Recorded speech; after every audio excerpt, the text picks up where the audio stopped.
confirmed launch. Trajectory 49er. کبھی سوچا ہے کہ جنگ صرف زمین نہیں جلاتی، یہ انسان کے خواب جلا دیتی ہے، اس کی محنت سے حاصل کی گئی ڈگریاں راکھ بنا دیتی ہے، اس کی پہچان چھین لیتی ہے اور اس کا مستقبل اندھیرے میں دھکیل دیتی ہے۔ آج مڈل ایسٹ میں جو کچھ ہو رہا ہے وہ صرف ایک جنگ نہیں ہے، یہ خاموش معاشی تباہی ہے جو نہ صرف ایک خطے کو بلکہ آہستہ آہستہ پوری دنیا کو اپنی لپیٹ میں لے رہی ہے۔ السلام علیکم، میں ہوں جنت جمشید اور آپ دیکھ رہے ہیں سنو ایکسپلینز۔ ناظرین، آج ہم بات کریں گے ایک ایسی حقیقت کی جسے میڈیا ہیڈ لائنز میں نہیں دکھاتا۔ یہ جنگ صرف میزائلوں کی نہیں، یہ جنگ ملازمتوں کی ہے، یہ جنگ معیشت کی ہے اور سب سے بڑھ کر یہ جنگ بقا کی ہے۔ سب سے پہلے غزہ کو دیکھتے ہیں، ایک ایسا شہر جہاں کبھی آرٹسٹ، انجینئر، بزنس گریجویٹس اپنے کریئر بنا رہے تھے، آج وہی لوگ سڑک کنارے کھڑے ہیں۔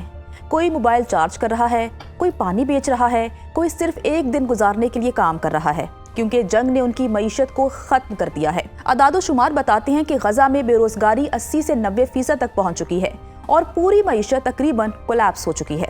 یعنی یہاں جابز نہیں رہی، صرف سروائیول باقی رہ گیا ہے۔ یہاں ایک نیا لفظ پیدا ہوا ہے، سروائیول اکانومی۔ ایسی اکانومی جہاں گروتھ نہیں ہوتی، جہاں کریئرز نہیں بنتے، جہاں صرف ایک ہی مقصد ہوتا ہے، آج کا دن گزارنا۔ اور یہ صرف غزہ تک محدود نہیں، اب زوم آؤٹ کریں اور پورے مڈل ایسٹ کو دیکھیں۔ ایران، اسرائیل، لبنان اور خلیجی ممالک، یہ جنگ صرف بارڈر تک نہیں رکی، اس نے پورے ریجن کی معیشت کو ہلا دیا ہے۔ IMF کے مطابق اس جنگ کا اثر اس کی مدت اور انرجی پرائس پر منحصر ہے، لیکن اگر یہ جنگ لمبی چلی تو مہنگائی، گروتھ اور جابز تینوں متاثر ہوں گی۔ اصل کھیل کہاں ہو رہا ہے؟ انرجی، تیل اور خاص طور پر آبنائے ہرمز، جہاں سے دنیا کا تقریباً 20% تیل گزرتا ہے۔ جب یہاں خطرہ بڑھتا ہے تو صرف مڈل ایسٹ نہیں، پوری دنیا ہل جاتی ہے۔ تیل کی قیمتیں بڑھ رہی ہیں، مہنگائی بڑھ رہی ہے اور اس کا براہ راست اثر جابز پر پڑ رہا ہے۔ امریکہ میں کاروباری سرگرمیاں کم ہو گئی ہیں اور پرائیویٹ سیکٹر میں جابز کم ہونا شروع ہو گئی ہیں۔ برطانیہ میں ماہرین متنبع کر رہے ہیں کہ انرجی کا کرائسس کی ساتھ بازاری کو بڑھا سکتا ہے۔ یہاں ایک خطرناک پیٹرن بنتا ہے، جب آئل پرائسز بڑھتی ہیں تو تاریخ بتاتی ہے کہ انفلیشن بھی بڑھتی ہے اور بے روزگاری بھی، یعنی اسٹیگفلیشن، اقتصادی جمود، ایک ایسی صورتحال جہاں معیشت بھی کمزور اور ملازمتیں بھی کم ہو جاتی ہیں، اور یہی اثر اب جنوبی ممالک تک پہنچ رہا ہے۔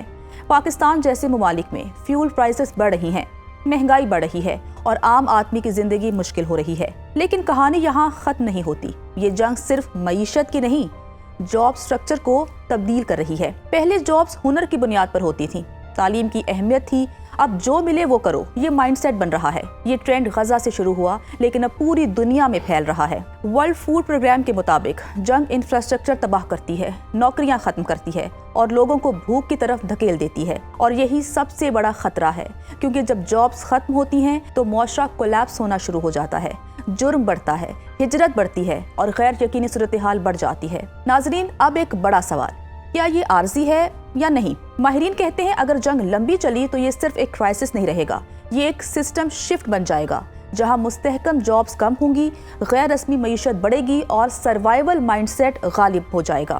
آج مشرق وسطیٰ خصوصاً غزہ میں جو ہو رہا ہے وہ صرف ایک علاقے یا شہر کی کہانی نہیں، یہ ایک وارننگ ہے کہ جب جنگ ہوتی ہے تو صرف عمارتیں نہیں گرتی، معیشتیں گرتی ہیں، نظام گرتے ہیں اور سب سے بڑھ کر انسان کے خواب ٹوٹ جاتے ہیں۔ مزید ویڈیوز دیکھنے کے لیے ہمارے چینل کو سبسکرائب کیجیے اور دیکھتے رہیے سنو ایکسپلینز۔